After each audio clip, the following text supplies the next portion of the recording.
Vamos falar sobre as reações dos cátions do grupo do sulfeto de amônio, alumínio 3, crômio 3, ferro 2, cobalto 2, níquel 2, manganês 2 e zinco, frente ao hidróxido de amônio. Quantidade normal, gota a gota, vamos adicionar, e em excesso.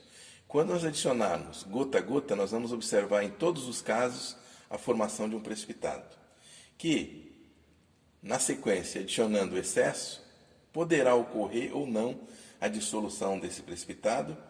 No caso da dissolução, é porque está ocorrendo a formação do amino complexo. Então, num tubo de ensaio, nós vamos colocar gotas do cátion metálico, como já temos aí 10 gotas, e aí vamos adicionar o hidróxido de amônio gota a gota para observar a formação do precipitado e, na sequência, se esse precipitado permanece ou se dissolve. Na sequência, faremos também em relação a uma base forte, que é o hidróxido de sódio, e também na presença da base forte e água oxigenada. Então, vamos iniciar o nosso trabalho, onde nós já deixamos nos tubos de ensaio 10 gotas do referido cátion. Então, aqui nós temos alumínio 3+. Então, alumínio 3+. Se nós adicionarmos hidróxido de amônio, o que é que vai acontecer? Com o hidróxido de amônio gota a gota, nós observamos a formação de um precipitado branco, que é hidróxido de alumínio, que no excesso, esse precipitado não se dissolve, permanece como tal, ou seja, é insolúvel no excesso. Então, precipitado branco de hidróxido de alumínio, insolúvel no excesso de hidróxido de amônio. Em relação ao crômio, nós temos então a adição do hidróxido de amônio e nós observamos a formação de um precipitado verde acinzentado. Esse precipitado, se nós adicionarmos o excesso, de imediato nós não observamos nada. Então vou exagerar no hidróxido. Muito hidróxido de amônio. Então não observamos absolutamente nada. Então está aqui o nosso precipitado verde acinzentado, que permanece como tal. Vamos deixá-lo em descanso. Ferro 3. Ferro 3, na presença de hidróxido de amônio, nós observamos a formação de um precipitado vermelho acastanhado, que é característico da formação de hidróxido de ferro 3. Mas que no excesso, esse precipitado não se dissolve, permanece como tal, ou seja, é insolúvel no excesso. Então, o ferro 3 não se dissolve na presença de hidróxido de amônio, mesmo em excesso. Ferro 2.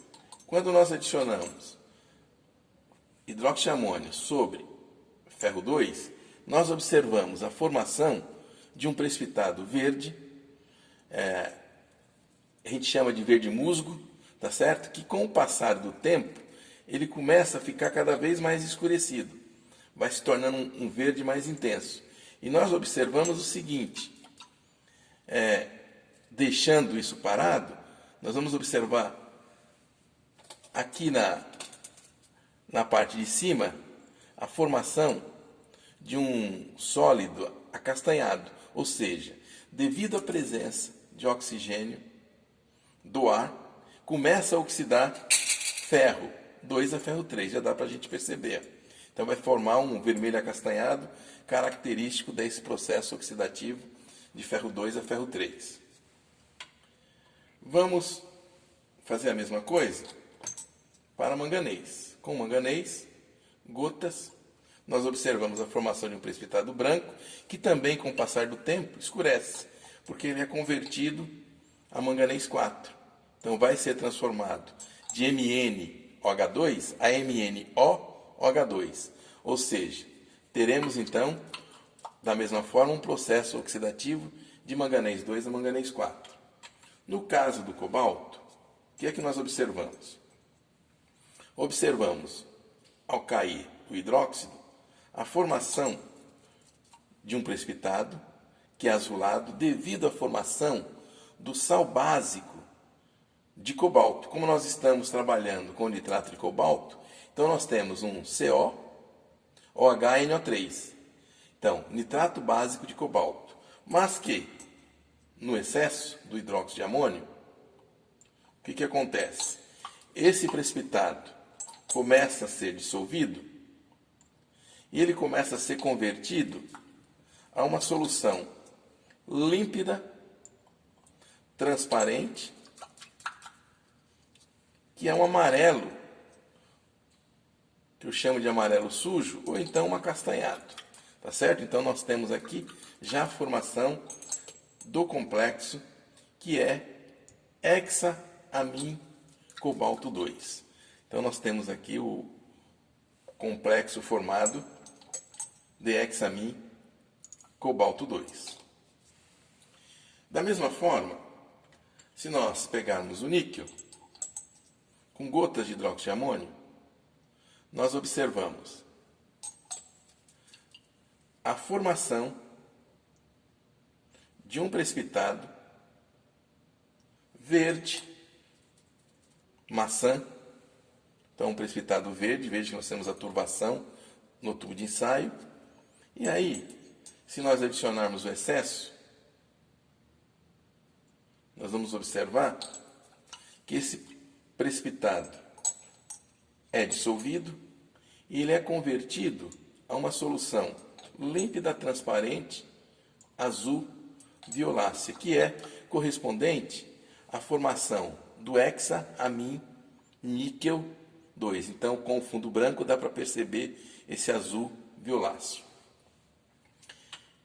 E da mesma forma, tratando zinco 2+, com gotas de hidróxido de amônio, temos a formação de um precipitado branco, mas que, no excesso, nós temos a dissolução desse precipitado para a formação do hexamin zinco 2, ou seja, que é um complexo incolor. Então, solução límpida, transparente, incolor. Observe o seguinte, né?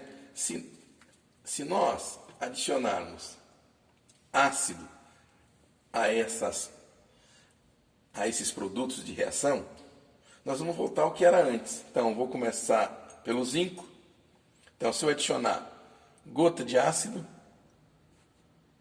eu vou destruir o complexo